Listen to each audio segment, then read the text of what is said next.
The Ministry of Equity, Social Justice and Empowerment and the United Nations World Food Programme signed two key agreements: the Anticipatory Action Agreement to provide emergency cash support to vulnerable people before a disaster strikes using early warning systems, and the Technical Assistance Agreement to improve how the government delivers social support, making it faster and better prepared for emergencies.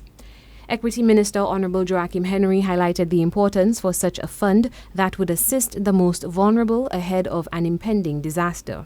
Before disaster, you want to ensure that if there is a disaster, that food poor individuals are taken care of first and foremost. Food poor. The other disaster affect the middle class, I've said in a different way, when their homes are uncovered or they lose their jobs. But it takes some time before they run out of food or the opportunities to feed themselves and their families. But there's a group of individuals, the next day, that's their reality. They are without food. And how better it is than to prepare them before the disaster. Financial inclusion remains a top priority for the minister, as it is a major hindrance in caring for the poor and vulnerable within the society. And as much as we would like for people to be financially included, the rules for opening a bank account being imposed on us by foreign agencies makes it difficult for some St. Lucians today.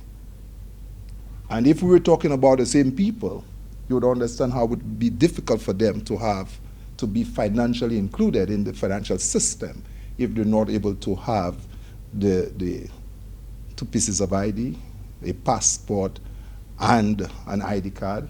And we know we are speaking about the same people within our database who are on public assistance. Sometimes are the same individuals who have difficulties getting the birth documents and what have you. The Director of Finance within the Ministry of Finance, Imran Williams, recognized the importance of financial inclusion and its effectiveness in delivering timely and adequate support to those in need. The key focal point have been the Ministry of Equity, and with the keen and eager support of the World Food Programme colleagues, represented by Mr. Bogart here today.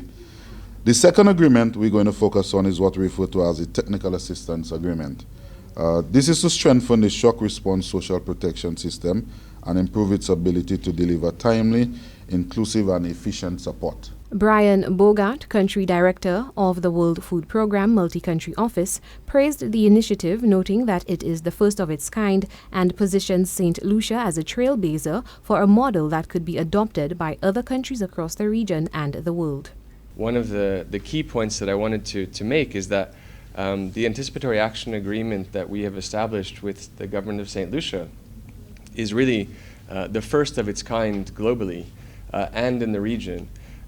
We have experience working on similar models, but often for drought and often in other regions in the world.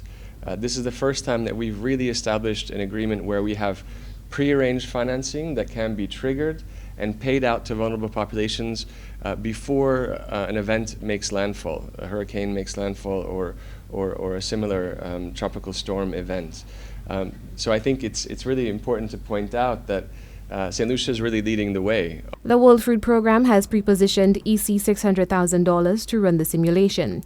The two agreements were signed Tuesday, April 15, 2025. For Choice News Now, I am Chelsea Austnay.